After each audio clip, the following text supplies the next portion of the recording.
Baik, assalamualaikum warahmatullahi wabarakatuh. Saya di sini sebagai pembicara pertama akan menjelaskan tentang pengertian hak atas kekayaan intelektual. Suatu perusahaan memiliki dan memperoleh harta kekayaan baik secara material maupun immaterial. Misalnya itu adalah ketika suatu perusahaan itu memiliki suatu produk atau mengeluarkan suatu produk, itu adalah suatu hal hak cipta yang dimiliki oleh suatu perusahaan tersebut.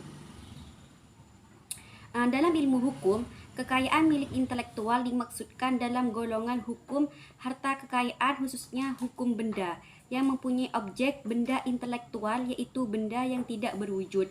Misalkan ketika seorang penyanyi itu mengeluarkan sebuah lagu, maka itu diciptakan adalah hak cipta dari seorang pembuat lagu itu tersebut. Dan dua adalah klasifikasi hak atas kekayaan intelektual.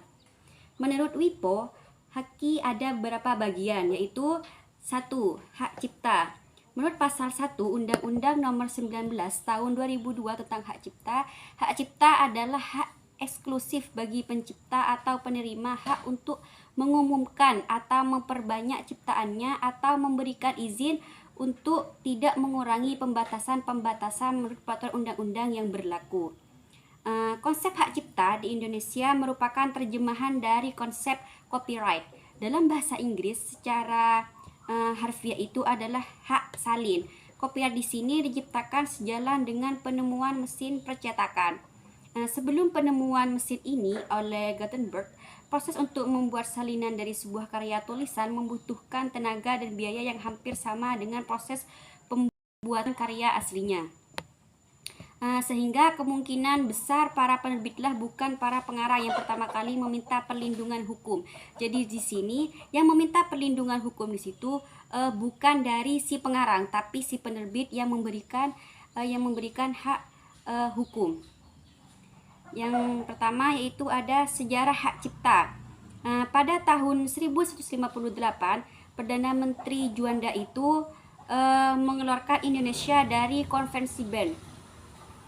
Pada tahun 1182, pemerintah Indonesia mencabut pengaturan tentang hak cipta berdasarkan 1112 nomor 600 tahun 1112.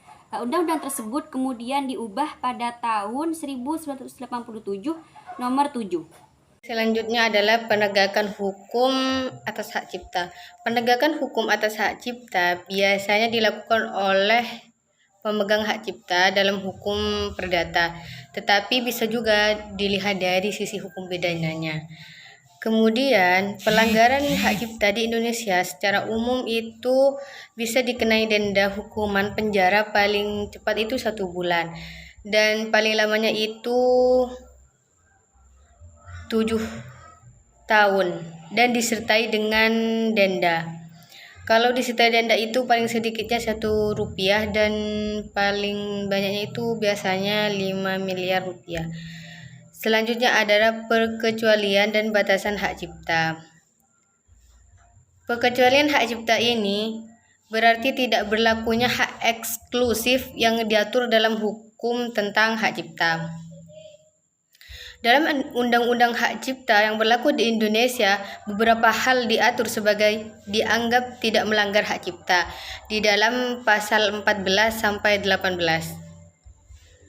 Pemakaian ciptaan tidak dianggap melanggar apabila sumbernya disebut atau dicantumkan dengan jelas, dan hal itu dilakukan terbatas untuk kegiatan yang bersifat non-komersial, termasuk untuk kegiatan sosial, dengan ketentuan tidak mengubah kepentingan yang wajar dari penciptanya. Kemudian adalah pendaftaran hak cipta di Indonesia. Pendaftaran hak cipta di Indonesia itu merupakan pendaftaran yang bukan suatu keharusan bagi pencipta atau pemegang hak ciptanya.